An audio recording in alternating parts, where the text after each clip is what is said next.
Lisa. I'm your proud host of Leaders on the Frontier, and I want to extend a warm welcome to all our listeners on X. And of course, we have a special event today, and that is welcoming all of you as listeners on YouTube. So, a warm welcome to all of you, and a Merry Christmas as we approach the season on December the 25th. And I am very excited about today. We, of course, appear every week on Thursday at 2 o'clock Central Time, 1 o'clock Mountain, and the time zones coast to coast. And we're very delighted by the kind of response to the audience. I mean, it's amazing how this audience is exploding. We've got several thousand people joining us, and we're really delighted by that. So we want to hear from you today. Think of your questions.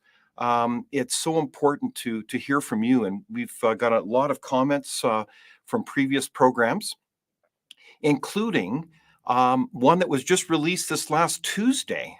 Every Tuesday we release the recording of Leaders on the Frontier, and the program this last week was very interesting as we talked about law, the state of law in Canada in 2023, and frankly, is it serving you, and what's happening, helping to understand the context. And we had that delightful conversation. Maybe delightful is not the right word.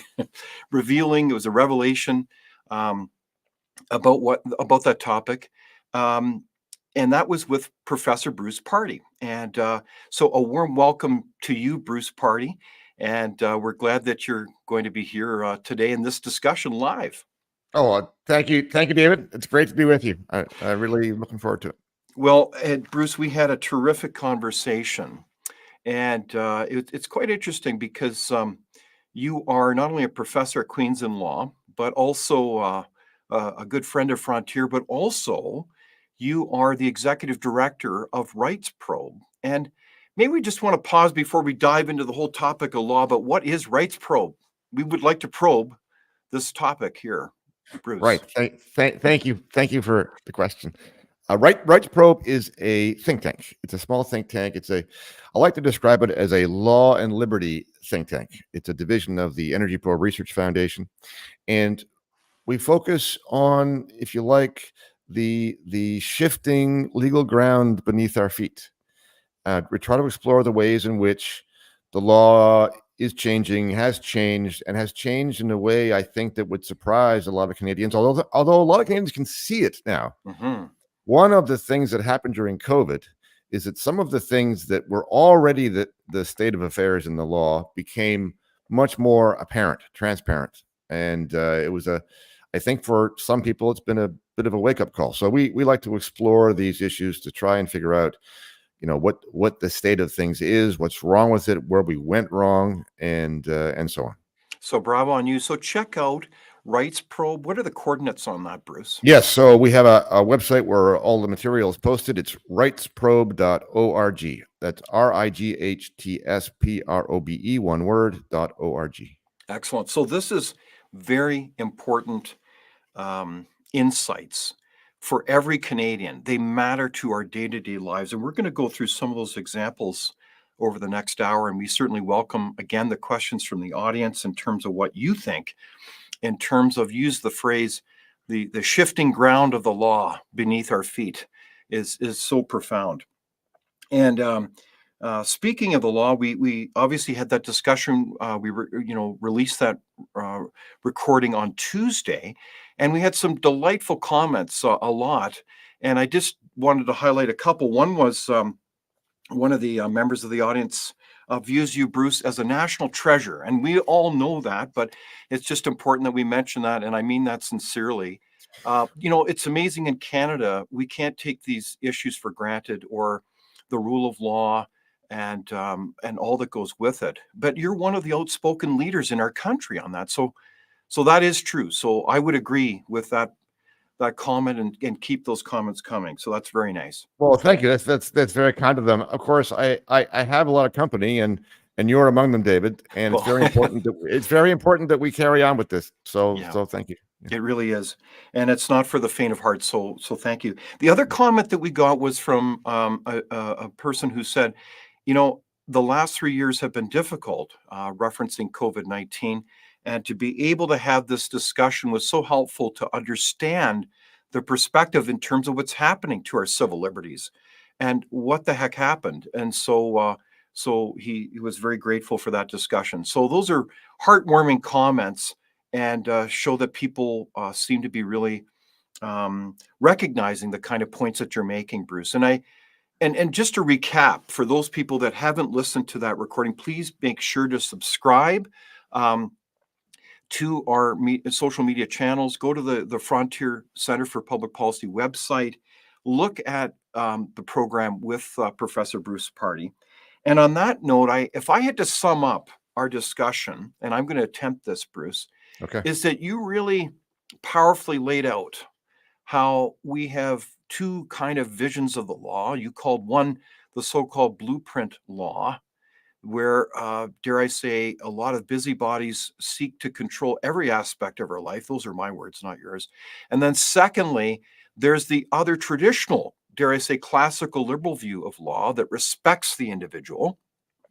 It's not all about the state. In fact, it's about civil society and respecting and tolerating that we are different individual adults and we can choose to live our lives the way we live them, and that the law is more like a guardrail rather than a prescriptive little blueprint trying to unrealistically, manage every part of life. Now obviously I'm not being totally balanced per se in my perspective, but I think it's a profound difference. So did I get a good grade on my summation, Bruce, on Yeah. my Yes, summary? David, I think that's fair. I think that's fair. So the blueprint model that you're speaking of is one in which government behaves as though they want to herd people into particular behaviors and particular thinking, and they have a design. It's a sort of a centrally planned design for the way things ought to be.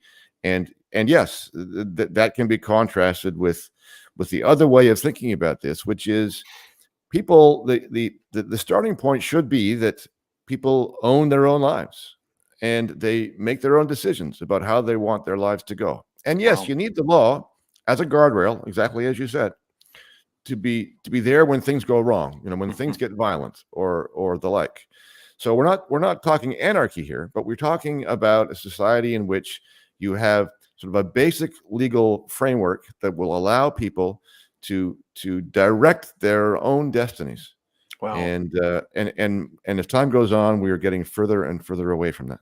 No, it's really quite profound. I think of, Bruce, when you say these two different visions.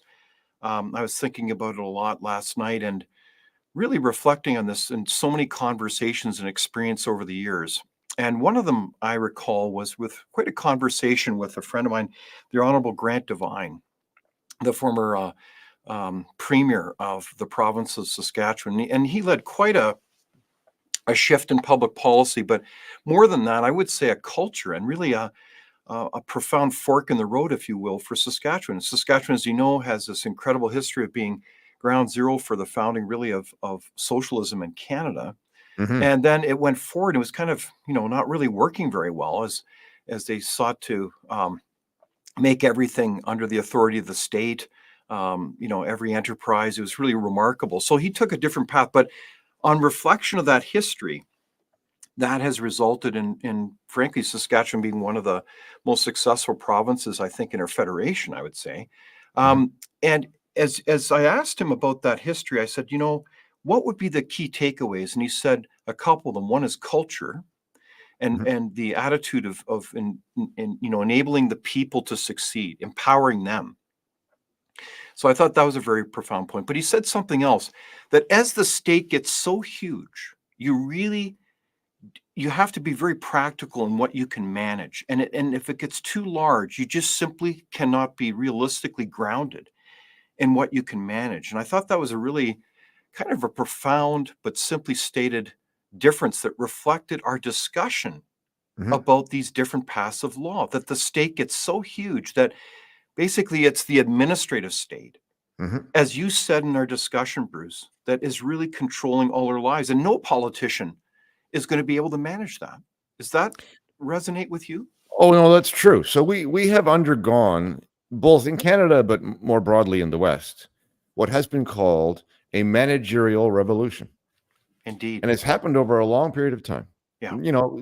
decades and decades ago. Some people identify the New Deal after the Hmm. Depression as the time when it really started to ramp up, but other historians will point to other moments in time. But the fact of the matter is that this managerial revolution has produced this administrative state, and it is not just the case that there's a whole lot of government agencies doing everything, and there are, but also that there's this idea that Hmm. that the purpose of government is to solve social problems and guide us all through life. Hmm. And if you ask people on the street this question, I think an awful lot of them would agree with it, because after all, it's what they've grown up with. It's what they have Yeah. been led to believe that government is for. I mean, what else is it for? Might say. Hmm. And so this other model that we've been referring to, the one in which government is basically in the background unless something goes awry, Hmm. that model hasn't been the case for a long, long time. Now, the administrative state has grown over time. You might even say exponentially from its origins, Hmm. and to the point where it's sort of dominating basically everything in our society now. But people are used to it, and the danger is that people who can see that things are not right and that things are not being managed properly Hmm. will conclude that the problem is a bad policy, a policy that's Yeah. been put together badly, and that the solution is to go back and have the government make a different policy. Yeah. Right. Now, often they are bad policies, but this is all really beside the point. The point is the government shouldn't be managing us. And it's not just a case of bad policy, it's a question of having policy at all Yeah. on various kinds of questions. Exactly. So the other thing that struck me about our conversation was, is there kind of these in, inevitable dynamics of this path towards the government controls everything? And I know there's been all kinds of things written about this, but specifically the law.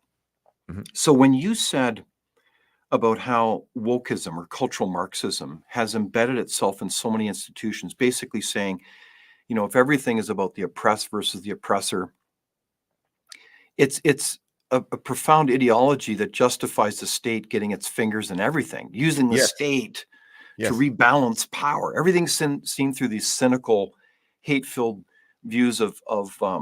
Yeah. Anyways, I don't want to go down the whole discussion about It's ideology too quite a much, but rabbit hole, to be it's a sure. rabbit hole.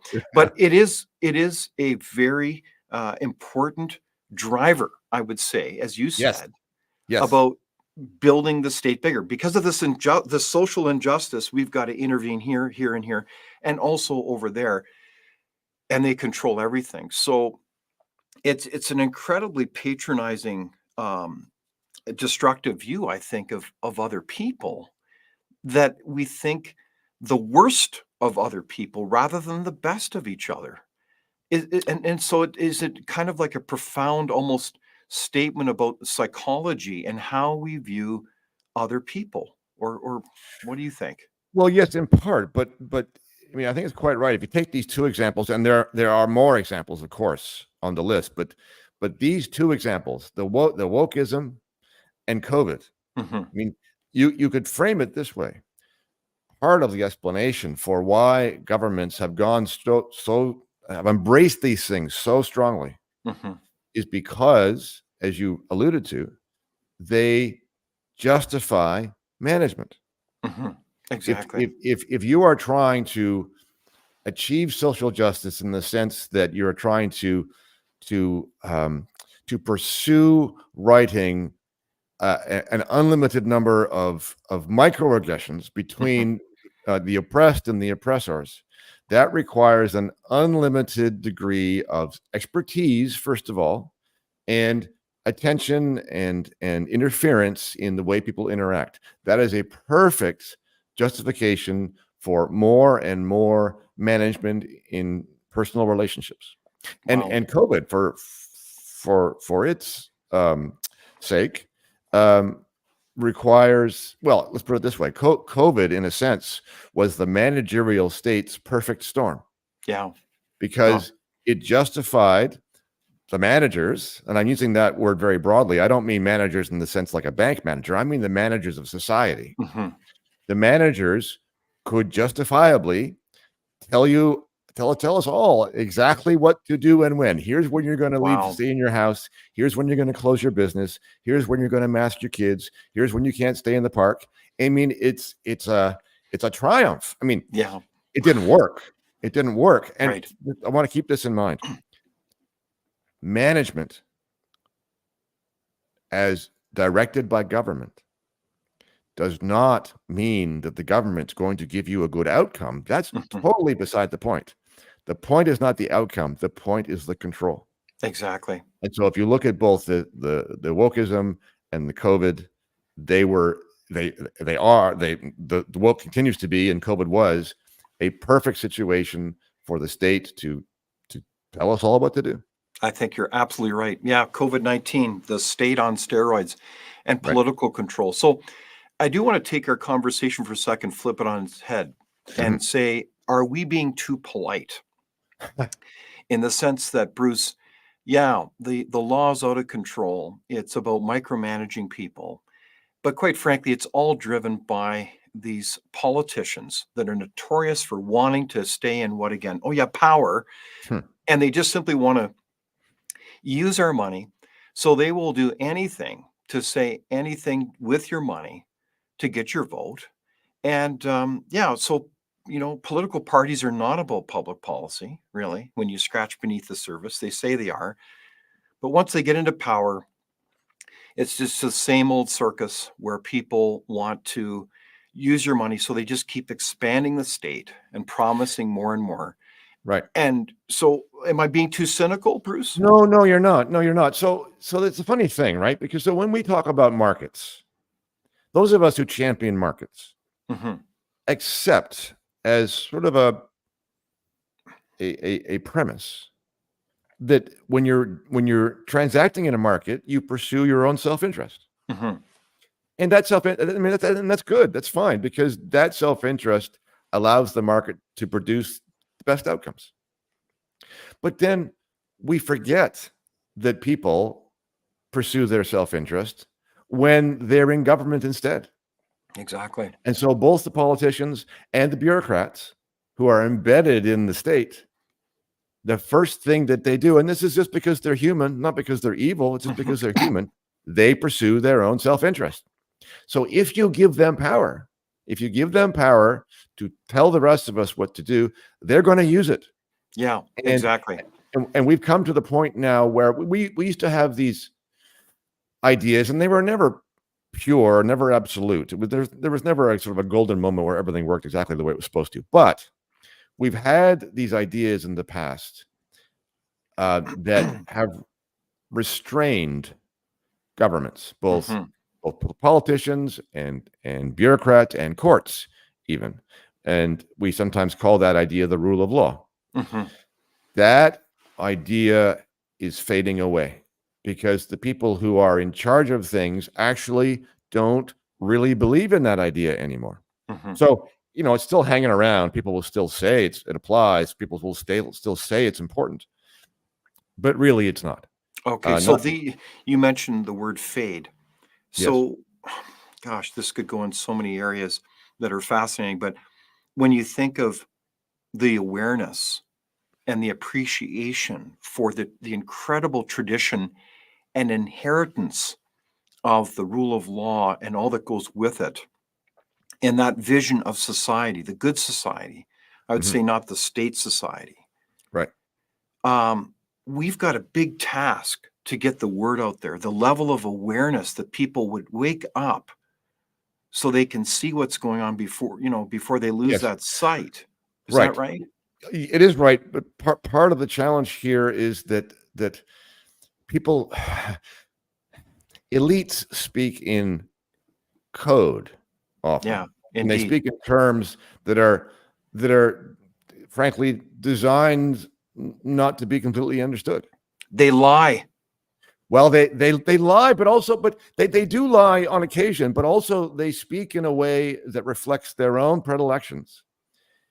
And they're not always intending to lie. So for example, let's just clarify this rule of law idea for a moment, because even that, like so many other terms, the meaning of the term the rule of law is changing, because nobody in their right mind is going to say, I don't believe in the rule of law. Right. They will all say that they do. But people have this, some people have this idea that the rule of law means that we have to have laws. And that if we have laws, then we're cool, because that's the requirement.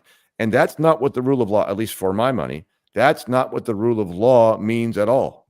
We have lots of laws, lots and lots and lots of laws about everything. And we have even more than that. We have laws. I mean, we have statutes, which are laws. We have regulations, which are laws. We have other kinds of laws that are less laws and more policies, guidelines, directives, and so on. And then we have sort of ad hocery on the part of lots of government agencies who are making stuff up as they go along. Ad hocery. Ad hocery. Sort of case by case by case by case. Indeed. In a situation where the decision they made about one person on Tuesday is not the way they have to go in the same kind of situation for another person on Wednesday. They're not bound by their own decisions. And so the rule of law describes a system in which the people with power in our governments, both legislatures and bureaucrats in the executive and even our courts, those people are restrained in the kind of decisions they can make. And that kind of rule of law is now very unpopular with the people who are exercising these powers. I think you're right on. And so it behooves Canadians to wake up and to be aware of these dynamics, that they're not going to give up their power. They want to have more of it at your expense. They want you to pay for it and for you to pay the consequence ultimately. And they think they know what's best for you. It's really quite crazy. So, well, you see, but that is absolutely true. This is one of the profound beliefs of an awful lot of people who are involved in the managerial enterprise of government. A lot of people, and it's not just government people, a lot of academics believe this too, for example. A lot of people actually sincerely believe that the people need to be guided. And why do they think that? Because they're so smart and we're so stupid? What's going on here? Essentially, they're educated, they're learned, they're intelligent, they've thought this through. Wow. They can see all the foolish mistakes that people are making, in their opinion. Yeah. And in order to achieve the common good, they sincerely believe that we must all be herded into a particular place. Yeah. What an utterly absurd notion, isn't it? And so disrespectful for people's agency as human beings. So patronizing, I would say. Oh, indeed. Oh, indeed. Yeah. So but they are sincere about it, though. They really do believe it. Wow.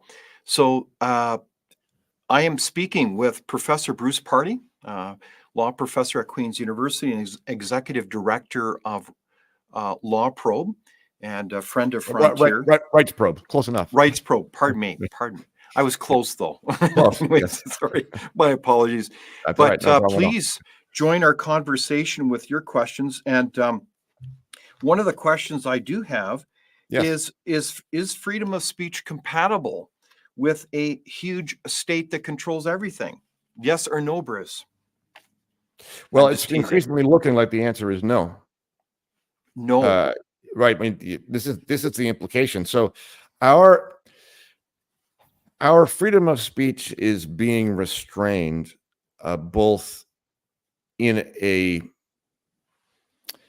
noticeable way. So if you look at various statutes now and plans of the government, you can see rules that are being brought in or have existed already that impose limitations on speech. But this is only half the story, because a lot of limitations on freedom of speech are imposed in other ways that are not quite so transparent. So just for one example, our professional regulatory bodies now Indeed. Yes. for lawyers and doctors and nurses and Jordan chiropractors Peterson. and Jordan Peterson. They are taking it upon themselves on the basis of a very general grant of power in their statutes to require their members to sign on to ideologies that the members might not agree with and to not say things that the regulator doesn't like. So, for Wow. example, in the case of COVID, the medical regulators have been after doctors who have basically said, we don't think lockdowns are appropriate. We don't think they work. We don't And think they were vaccine right. mandate. And they And were they right. were right. They were right. But this is underlining the point about management. The result is not the point. The point is the authority. And they have government authority. So I want to make this point. These independent professional regulatory bodies, they seem independent, right? The lawyers run the lawyers one, the doctors run the doctors one. So it doesn't seem like government, but it is government because their authority comes from government and the government could take it away whenever they want it. And so they get a monopoly that's given to them by the government, which makes them part of the executive branch of the state.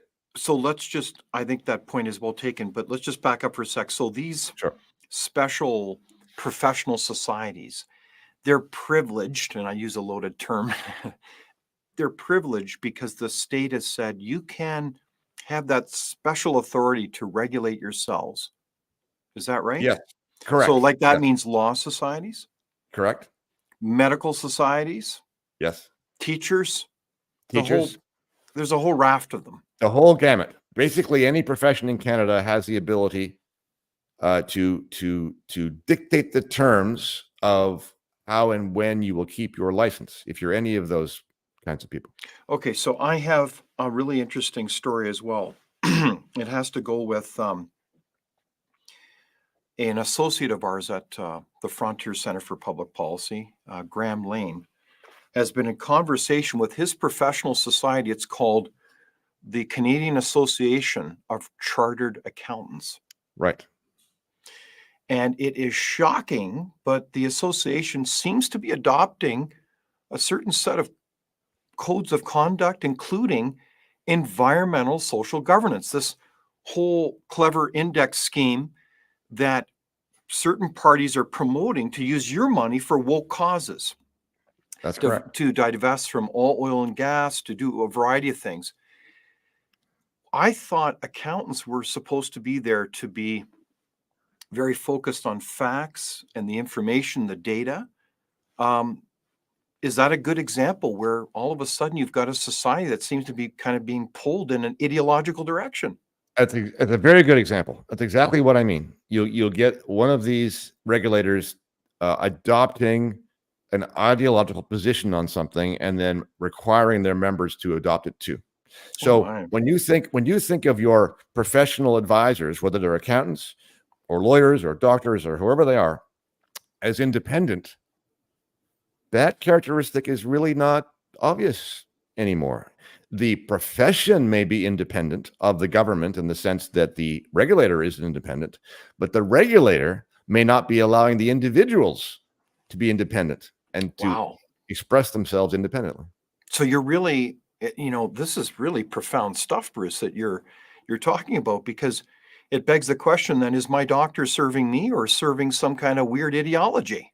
Well, that's exactly right. That's exactly right. And you cannot count on them serving you independently anymore because they have to of course, it varies from regulator to regulator. But it's possible that their particular regulator is requiring them to toe a particular line that may or may not be in your interests. Now, I would have thought that, for example, if you were going to your doctor, you would want that doctor to give you their own particular independent, thoughtful view of your situation. And then you might go to another one if you had access to one. Okay, so it's a good thing. So this is an action point. As a citizen, yes, don't be bashful to ask your professional, hey, are you a professional or are you also buying into, what would you ask them, Bruce? Coach well, so here's the problem. The definition of that term, professional, if they're going to continue to be a professional, The danger is that they're being required to sign on to some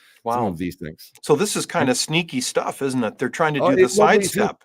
it absolutely is, and that's what I mean. When I say it's not entirely transparent, I mean you can't go to the statute books and look this up and Wow. see what rules are being imposed because it's not done that way. In the statute, all you can find is the general grant of power to the regulator, Okay, so and then the without trying to regulator. sound silly, would it make any sense to go to your lawyer and say, "Have you gone woke?" Well, you could say that, but then it would depend upon how they decided to answer Of you, course, yeah. right? It's awful. Right. Excuse me. I think that in that context, though, this is really very sad because this undermines the level of trust that people have between a client and their professional. We Yes. should have, I guess, one of the things I've always appreciated about working with certainly the professionals I've worked with is a sense that they are serving me in the most professional way possible and they're not being diverted into some other cause. They haven't become political, but they are serving my interests. And this is all being undermined. And I think this is a huge, dare I say, not just a professional screw up, if I can use that word, but also one that I think will undermine the credibility of these professions. I think they'll lose the trust of the, dare I say, the Canadian public. Yes, except that they have the advantage of monopoly, right? So because there's only one regulator in each province for each Indeed. profession, and if they are successful in herding their members into a particular ideological position, and if they're successful in sort of getting rid of anyone who doesn't really go along with this agenda, then there won't be any other professionals in that area to go to. Exactly. Well, but at some point, I think people are waking up. I think that there's nothing like good sunlight to disinfect these, dare I say, decrepit little dark corners of our society that is happening.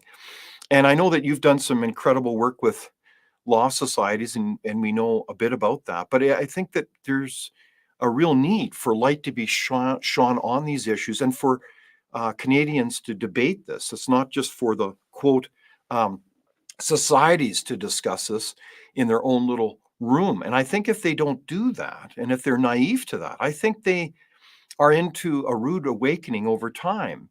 I think that people can take their business elsewhere. And I know there's a monopoly, but we need to go to government and say that the monopoly needs to be broken. This is absurd. I think you're right. I hope you're right that it will go that way. But the cautionary tale for me, or one of them, is going back to the big picture, is what has happened over a long period of time with the administrative state itself. I mean, it's sort of, we've been like frogs in boiling water. Indeed. And over decades, we have not yet, and yet being the operative word, we have not yet gotten to the point of us saying, enough. This has gone far enough. We want to ratchet back both the size of the state and the degree to which it interferes in our lives. It has only gone basically, I mean, it's the pendulum swings back and forth a little bit, but mostly it's gone in one direction, which is bigger and more intrusive over time. Okay. And whether or not we will get to that point where we're able to say enough because we realize it, it's just that we have not realized it yet. Okay. And at a certain point, it's going to be, well, it's already going to be very, very difficult. No, I think you're right. You referenced COVID-19 as being almost like a heyday for the larger administrative state and really the use of law. I'm wondering as well whether we could talk a little bit about the world of lawfare. Right. And these are my words, but the perverse use of law to basically go after one's political, ideological opponents and to weaponize the law instead of using the law as a quote guardrail, but to use it as a sledgehammer to basically dominate others who may not agree with you politically. Um, I think of many examples of lawfare. I mean, one of the famous ones would be the kind of so-called Soviet show trials that are being used in the United States Mhm. against Donald Trump. And I mean that in no partisan way. It's just a fact that those are obviously um, uses of lawfare. They're not based on any evidence whatsoever. So the issue becomes this: in Canada, where are you seeing the use of lawfare, and how do we deal with that in our society, Bruce? I know that's a larger Yeah, topic, but can you help right. us understand that? I think the thing we have to acknowledge first is that is that if there are situations in which that is being done, or at least one in which we would characterize it that way, the people who are doing it might not characterize it that way. Mhm. What they are doing instead, at least in their minds, is using the law as a tool to prevent wrong thinking. Mhm. Wrong thinking. Wrong thinking or wrong behavior or wrong speech, or in other words, they and this is in their minds, they are the ones who are protecting civilization from those who have lost their way. And what they are doing is necessary and justified because they understand what is needed, and their targets do not. So, for Indeed. example, let's talk about Donald Trump for a minute. So, I understand what you're saying, and I perceive it in the same way. But I have talked to people who have said essentially this. They have said Donald Trump is a threat to democracy itself, Right. and therefore, when I or others take these steps to try and prevent him from getting into power again, we are saving our country from the dark place that he would take it to. Mhm. Okay. Now, I don't agree with that characterization at all, Mhm. but they don't think they are being evil. They think they're the good ones, and that they are bringing these tools to bear against those who would do the country wrong. Yeah, and I suppose that's true, that it's consistent with their view of themselves as the good and the great, and that the ends justify the means as they are building utopia, right? Yes, of course. So, Absolutely. Yeah. yeah. So And this it's one, is, it's one reason why it's one reason why when people characterize this as lawfare, weaponization of the law, they are, so dismissive of even the thought that this might be what it constitutes. exactly. So in the Canadian context, we have yet to see one shred of evidence, uh, medical health evidence, to be precise, Mhm. to my knowledge, that there was any justification for that mandate imposed on a group of people who drive trucks all day in their cab. And there's no evidence Right. to suggest that that was any justified, other than it seems to be um, a political initiative, a so-called wedge issue to somehow finger this group of people that just a year before were celebrated as heroes as they delivered things 24/7 that allowed the Yes. country to continue to survive. Yes. Is that an example of the use of lawfare? Well, I would characterize it as that. It is it is the use of rules in conjunction with a political strategy to achieve a political result. Mhm. But again, I think it's useful to understand how other people that we might not agree with, Mhm. would think about these issues. Indeed. I've S talked to an awful lot of people who were not, government insiders, and not even particularly sympathetic to the power, the government in power, especially the federal one, who still have have some inclination to say, well, it was a pandemic, and it was rushed, and it was an emergency, and it was a threat to people, and therefore, I'm willing to give them the benefit of the doubt until I see data to the contrary that's conclusive. it might have been appropriate for them to create rules that were designed at least to be in the common interest. Mhm. And these people are very difficult to persuade that there was nothing in it.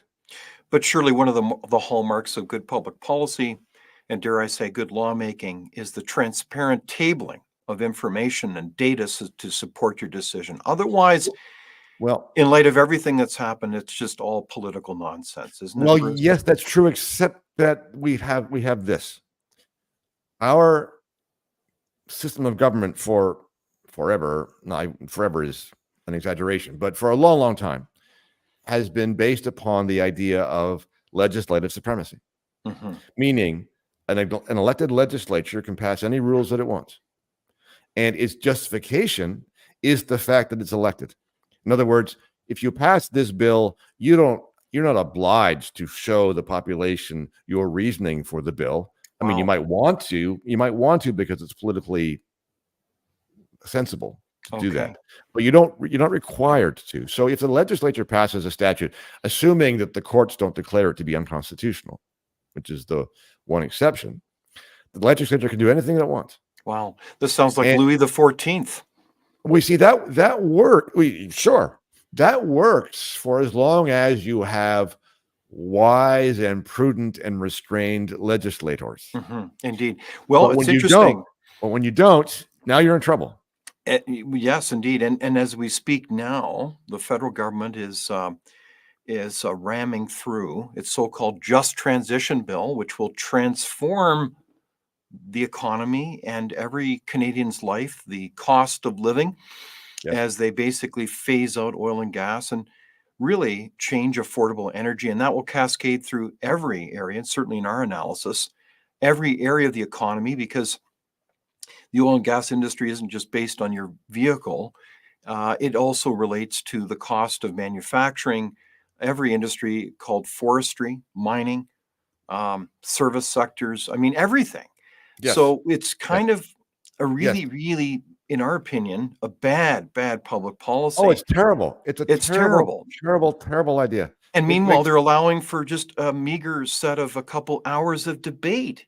So well, the yeah, but wow. this sort of underlines the problem, right? So you and I and many other people agree that this is a terrible idea without substance to it in terms of the the the data upon which it pretends to be based. That it's insane. But Okay, but the problem is that we have set up our government so that this is possible, even exactly. when things don't make sense. The politicians have power and the bureaucracy has power, and they are not required to justify their decisions on the basis of data. Okay, so this Right. is, I think you're putting your finger onto something very important. And I do have a question from the audience, and it basically is further to the whole professional association question. It says, Yes. do our individual rights come from the government just as professional licensing? Do our individual rights come? Say that again for me. Do our individual rights come from the government Yes. just as professional licensing? Just as professional licensing. I I'm thinking that the meaning of the question is what is the origins of our rights? And then in I the think sense, that's all yes. tied in with that. Yeah. Okay. So there is this philosophy, if you like, that we have natural rights, that we are born with natural rights, and it's not the government's role to give us our rights that we already have. And I would vote for that, Bruce. Right, I understand, and philosophically, I'm inclined that way as well. I think there are some rights that you inherently have just by being alive. Mhm. Excuse me. Um, excuse me. Um, but this is where we need to draw a clear distinction between philosophy and law, because if we don't, we're going to get all mixed up. Mhm. So I agree with that philosophically, but the law is what the courts say it is. Mm. I mean that's the ugly truth with respect to any lawyer who's dealing with actual legal cases. you can't go into court and say, well, I have natural rights and they're not mentioned in the Constitution and you haven't recognized them before. But believe me, I have natural rights and the government doesn't have to give them to me. I can just have them enforced. And the court's going to say, well, show me the precedent, or show me the statute, or show me the section of the charter. And you have to say, well, there isn't one. And the court's going to say, well, I don't know what you're talking about then. Right. Right. So if you can enforce it in a courtroom, then it is part of the law. And if you can't, then it's not. That doesn't mean that we shouldn't have these inherent rights that the government should protect us, should protect. But in the law, it isn't always necessarily so. Yeah. So you're being practical in the sense that ultimately the law is how it's practiced, but it doesn't mean that we shouldn't be advocating for that vision no, not at all. Not and at in all. fact, that's in keeping. I mean, this is the quandary that we're in, is that that's been the tradition of our law, but it's been the ground has shifted. But see, this is part of the irony here. So, we got this Charter of Rights in 1982, right? And many people have observed, and I think quite rightly, that in some respects, we seemed to have more rights before the Charter than we do have now. And yet, constitutionally, we did not. Because up until the Charter, I mean, there were still constitutional restrictions of some kinds, but they were much less individual than the Charter provides. And the fact of the matter was that in many situations, legislatures could simply pass a bill that eviscerated your rights under the common law. And sometimes they did. And so, I mean, yeah, there was a tradition, but the tradition was not enforceable in a courtroom before 1982 either. Right. So a lot of this is to some extent, this is based upon a myth that we had things in a certain way in the past and now we don't, and that's not quite true. Okay, that makes sense. So we're kind of in the home stretch here, Bruce, but I did want to again encourage your audience to get in your last question for Professor Pardy.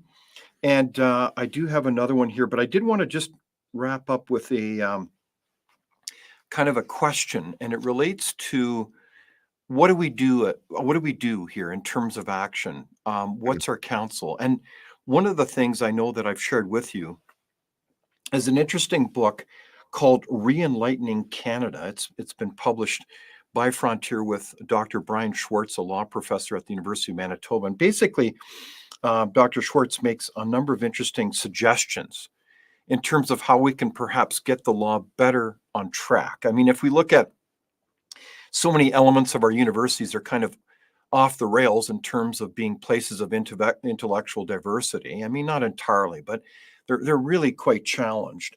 Yeah. And one of his ideas is to, for instance, amending the Human Rights Code to include freedom of expression. Imagine that. We've got all these fancy laws all over, including the 1982 Charter of Rights and Freedoms, but we seem to not be able to implement freedom of expression, at least not to the degree by which we perhaps should, or at least I would argue.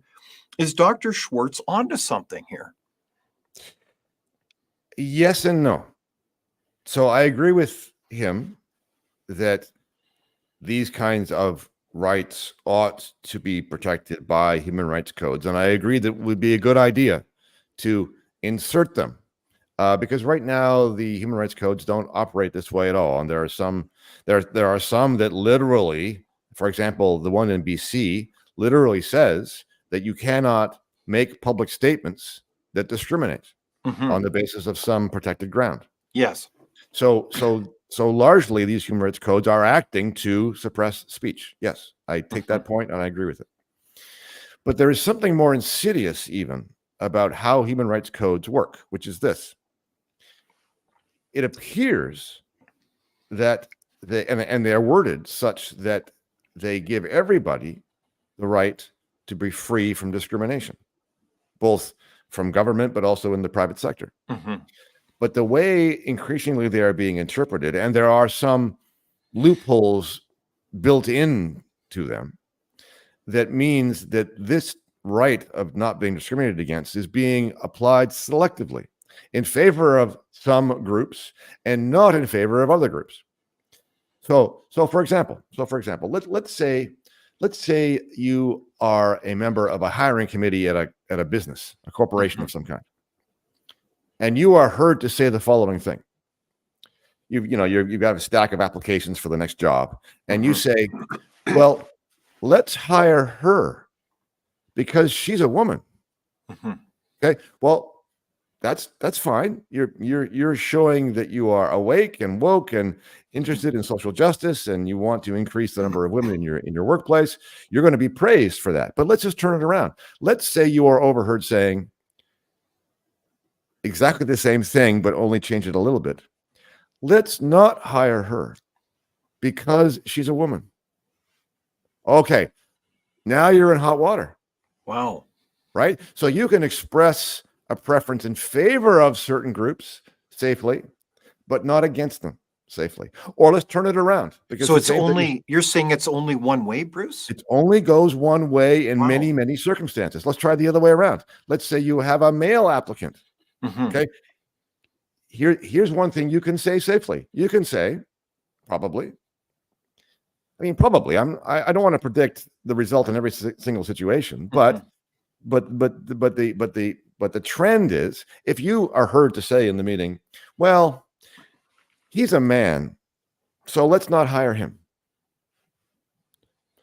As opposed to the reverse, which is, oh, he's a man. Let's hire him because he's a man. Okay. Wow. Now you know you're going to get in trouble.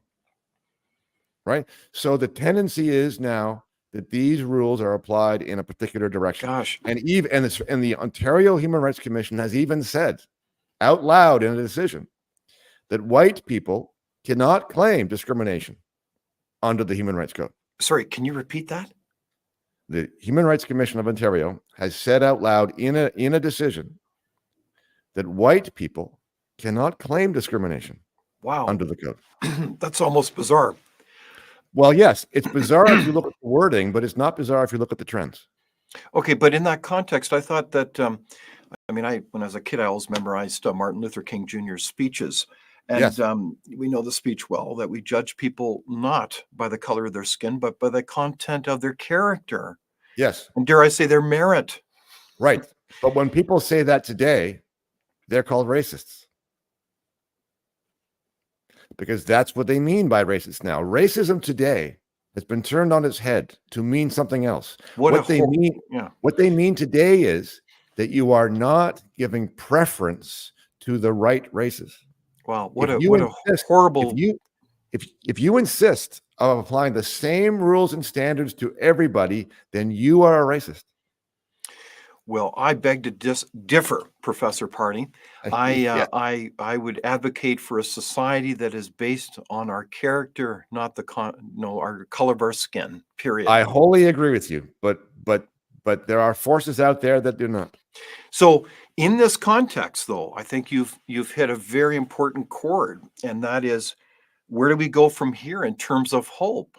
And I Right. think it goes back to the citizen. We have seen the enemy; it's us, but also the solution is us as citizens to Absolutely. speak up. I was Absolutely. an Yep. elected official, and I got Yes. calls on all thousands from thousands of people, and it meant it meant a great deal to be responding to those inquiries of concern.